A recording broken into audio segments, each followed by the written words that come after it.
For a while, it seemed the British had the whole leave or remain clash monopolized in the news, which didn't last long, though. The Americans are now somewhat piggybacking on this leave-remain row, in their own way, however, over troops in Syria.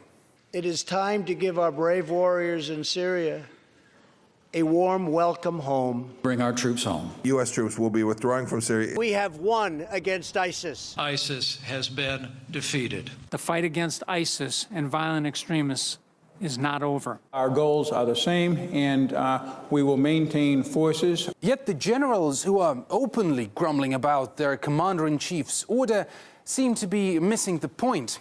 Syria has become a hot potato in a game being played out in the highest echelons of power in the US and the EU. The United States will begin to hand off the fight to our partners in the region. No glory and no media-friendly war victory potential, just a burden. So why not let others do the dirty work and tweet others and mean Europe, of course. Europeans, in turn, say, A, they're not janitors to clean up after Washington. There is no prospect of British troops going in to replace the American troops leaving. And therefore, B, there's no way the US should be leaving a possible power vacuum. Is it a good idea of the Americans to pull out of Syria immediately and so swiftly?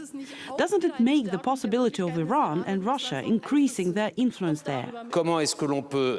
How can you be very firm on Iran and at the same time abandon northeastern Syria like that, when we know very well that might end up boosting Iran's presence in the area?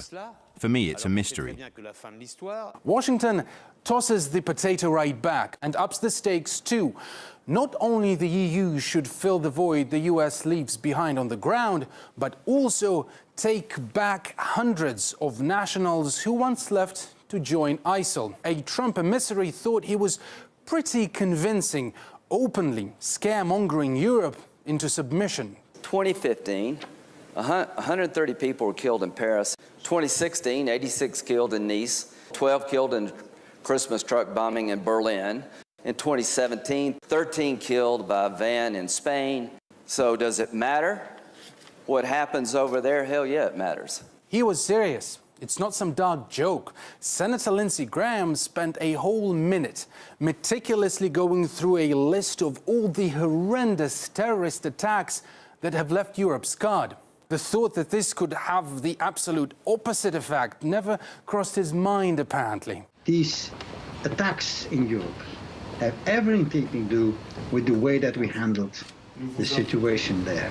I'm not saying that this justifies these terrorist attacks. On the contrary, I'm just saying that to put these attacks as an argument to re-engage militarily is just putting more petrol on the flames. That is not going to solve the problem. The only thing that you're going to have by more military engagement in Syria is more terrorist attacks. It's as simple as that.